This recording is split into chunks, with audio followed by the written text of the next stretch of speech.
Master minds commerce చదవాలనుకునే 10th inter విద్యార్థుల తొలి ఎంపిక.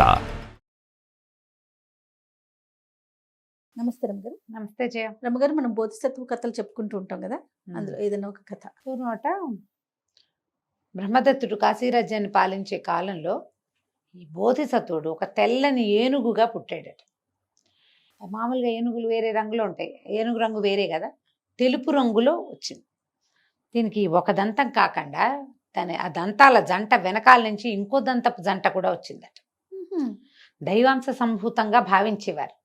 ఐరావతంతో సమానంగా ఉండేది. అపూర్వమైన శక్తులు ఉన్నాయి ఆ ఏనుక్కని నమ్మేవారు. అది ఎవరి మీద ముట్టుకునేది అది కాదు, ఎవరినైనా ముట్టుకుంటే వాళ్ళకి కలిసి వస్తుంది, అడిగితే ముట్టుకోవటం కాదు.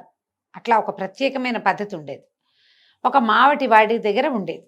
ఉంటే వాడు చాలా బాగా దాన్ని ట్రైనప్ చేశాడు. అప్పుడు ఈ మామూలుగా ఒక రాజుగారు పట్టాభిషేకం చేసుకునేటప్పుడు మంచి ఏనుగులు అట్లా సెలెక్ట్ చేసుకుంటారు, మంచి పంచకళ్యాణి అలా సెలెక్ట్ చేస్తారుగా. అప్పుడు ఈ ఏనుగుని బోధిసత్వుడు రూపంలో ఏ ఏనుగు రూపం దాల్చాడో ఆ ఏనుగుని రాజుగారికి ప్రధానమైన ఏనుగు కింద హౌదా ఎత్తటానికి సెలెక్ట్ చేసుకున్నారు. వాళ్ళ పట్టపుట ఏనుగుగా ఉండేది. పట్టపేట ఏనుగు అనేది ఒక ప్రత్యేకమైనది అనమాట. ఉంటే ఆ ఏనుగు ఎంత బాగుండేదోట. ఈయన దగ్గరకు వచ్చే నాటికి ఇంకా మెల్లిగా పోషణ, రాజుగారి పోషణలోని ఇంకా పెరిగి ఇంకా అద్భుతంగా కనపడేది. అయితే రాజుగారు రాజు అయ్యాక ఆ పట్టాభిషేకం తర్వాత ఒక పెద్ద ఊరేగింపు చేశారు. ఊరేగింపు చేస్తే రాజుగారితో వెనకాల ఈ ఏనుగులన్నీ నడిచొచ్చాయి. ఆయన రథం మీద వెళ్తుంటే ఆ వెనకాల నడిచొస్తున్న ఏనుగుల్లో ఉన్నటువంటి బోధిసత్వుడు ఏనుగును చూసి జనమంతా ఓహో అన్నారట. రాజును వదిలేసి ఏనుగును చూశారు అందరూ. మెచ్చుకున్నారోట. ఏ సందర్భం వచ్చినా మన ఏనుగు మన పట్టపట ఏనుగు అని దాని గురించే మాట్లాడేవారు. కొన్నాళ్ళకి రాజుగారు స్థిరపడ్డాక ఆయనకి ఏమనిపించేది, ఏమిటి రాజయ్యని నాకే గొప్పతనం లేదు, గొప్పతనం అంతా ఏనుగుంది.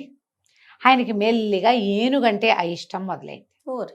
ఏదైనా ప్రోగ్రాములప్పుడు నేను ఎక్కననేవాడు, ఎందుకు అనవసరంగా చంపెట్ట తీసుకురావద్దనేవాడు. అలా కూడా జరిగేది.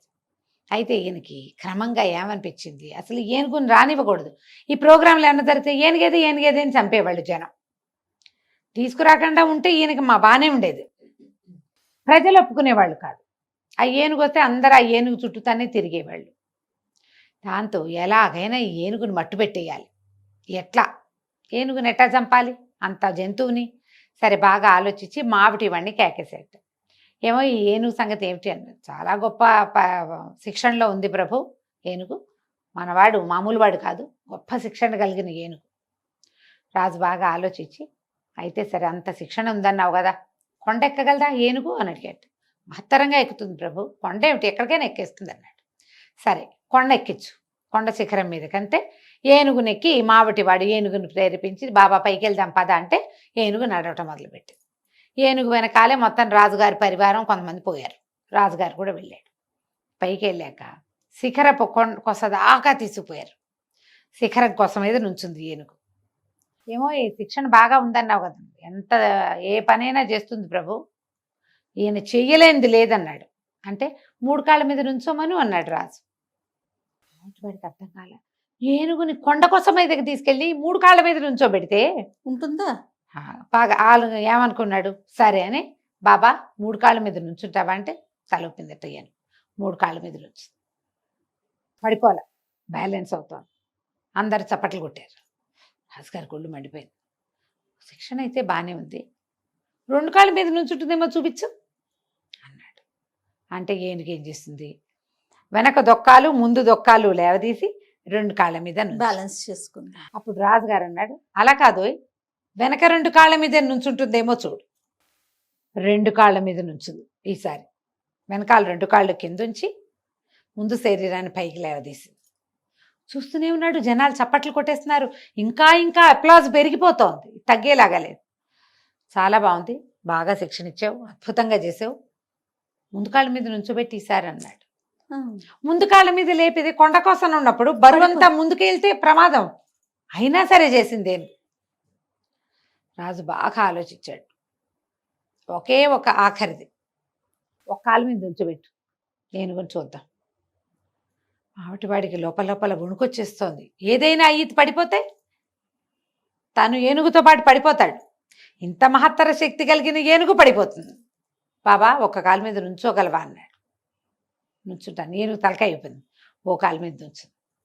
3 కాళ్ళు లేపేసింది గాల్లోకి. రాజుగారు కామ్ అయిపోయాడు. చాలాసేపు చూశాడు. చూసి సరే ఇంకొక పరీక్ష పెడతా దీని శక్తికి. గాల్లో ఎగురుతుందేమో చూపించు నాకు. ఏనుగు గాల్లో ఎగరాలా? ఏమర్థమైందంటే ఓహో ఏనుగుని చంపడానికి పూనుకున్నాడు రాజు.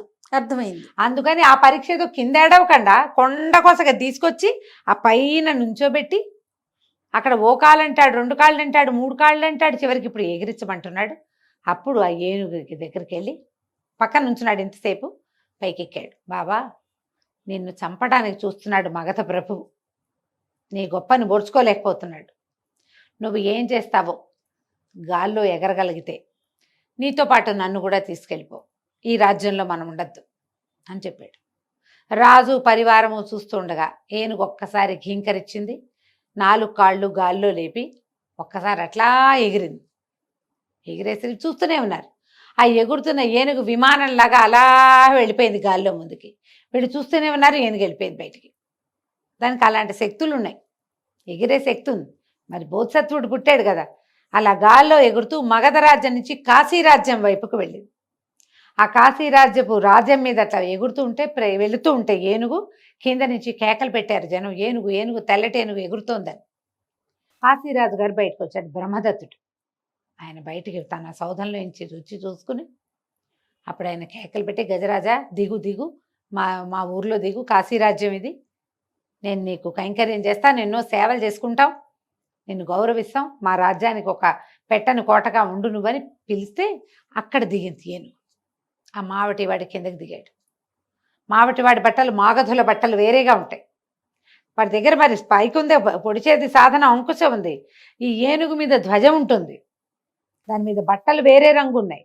వాళ్ళకి తెలిసింది ఏదేదో రాజ్యం నుంచి వస్తుందని. ఇతను దిగి మగధ రాజ్యం నుంచి ఈ రకంగా ఇట్లా జరిగింది, ఇట్లా తీసుకొచ్చానని చెప్పాడు. చెప్పేసరికల్లా ఆయన ఏం చేశాడు, వెంటనే పువ్వుల మాలలు తెప్పించి ఏనుగుకి ఆహారం, చెరుగడలు, బెల్లము అవి తెప్పించి అన్నీ తినబెట్టి ఆ పైనున్న ధ్వజాన్ని ఊడదీసి దాన్ని ఏనుగు చూస్తుండగానే బురదలో తొక్కిచ్చాడట. బురదలో తొక్కిచ్చి మావటివాడి వంటి మీద బట్టలు కూడా తీయించేసి కాశీరాజ్యపు బట్టలు తొడిగి ఏనుక్కి ఆ కాశీరాజ్యపు ధ్వజాన్ని ఎక్కించి, మా దగ్గర ఉండు, నువ్వు ఎంతకాలం ఉంటే అంతకాలం మా దగ్గర ఉండు, నీ మీద హౌదా ఎత్తడానికి నీకు ఇష్టమైతే నువ్వు కూర్చున్నప్పుడే హౌదా ఎత్తిస్తాం, నీకు ఇష్టం లేకపోతే నీ మీద హౌదా కూడా మేము ఎత్తాం, మాతో ఉండంతే అంటే ఆ ఏనుగు సరేనందట. తలకాయ ఊపింది. చక్కగా పోషించి కాశీరాజ్యంలో ఉంచుకున్నారు. మగధ రాజ్య ప్రాభవం తగ్గిపోయి కాశీరాజ్య ప్రాభవం పెరిగిపోయింది. ఇలా జంతువులను చూసి కూడా అసూయపడే వాళ్ళు ఉంటారా? అదే కదా, కొంతమంది ఉంటారు. వాళ్ళ కోసం చెప్పారు ఈ కథ. చాలా బాగుందండి. నమస్తే గారు. నమస్తే జీ.